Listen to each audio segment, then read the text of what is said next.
बिहार में मतदाता सूची में विशेष गहन पुनरीक्षण यानी एसआईआर की प्रक्रिया को लेकर बवाल थमा भी नहीं था कि अब खबर आ रही है कि एसआईआर की प्रक्रिया पूरे देश में लागू की जाएगी।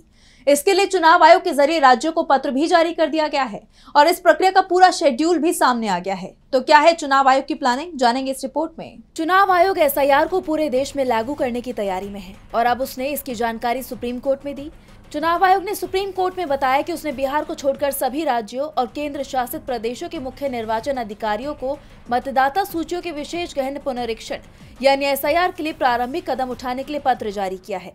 राष्ट्रव्यापी एसआईआर के लिए 1 जून 2026 की तारीख तय की गई है। ईसीआई ने कहा कि हमने अलग अलग राज्यों में एसआईआर लागू करने का फैसला किया है और बिहार को छोड़कर सभी राज्यों और केंद्र शासित प्रदेशों के मुख्य निर्वाचन अधिकारियों को मतदाता सूचियों के एसआईआर के लिए तुरंत पूर्व संशोधन गतिविधियां शुरू करने के लिए पत्र जारी किया गया है। इन कदमों के समन्वय के लिए हमने 10 सितंबर को नई दिल्ली में राज्यों और केंद्र शासित प्रदेशों के सभी मुख्य कार्यकारी अधिकारियों का सम्मेलन भी आयोजित किया। जैसा आप जानते हैं कि चुनाव आयोग की तरफ से 1 अक्टूबर से एसआईआर की प्रक्रिया शुरू करने की तैयारी है और 1 जून 2026 तक इसे खत्म किया जाएगा। और इस बीच पश्चिम बंगाल समेत 5 राज्यों में विधानसभा चुनाव होने हैं। ऐसे में चुनाव आयोग की टाइमिंग पर सवाल उठ रहे हैं।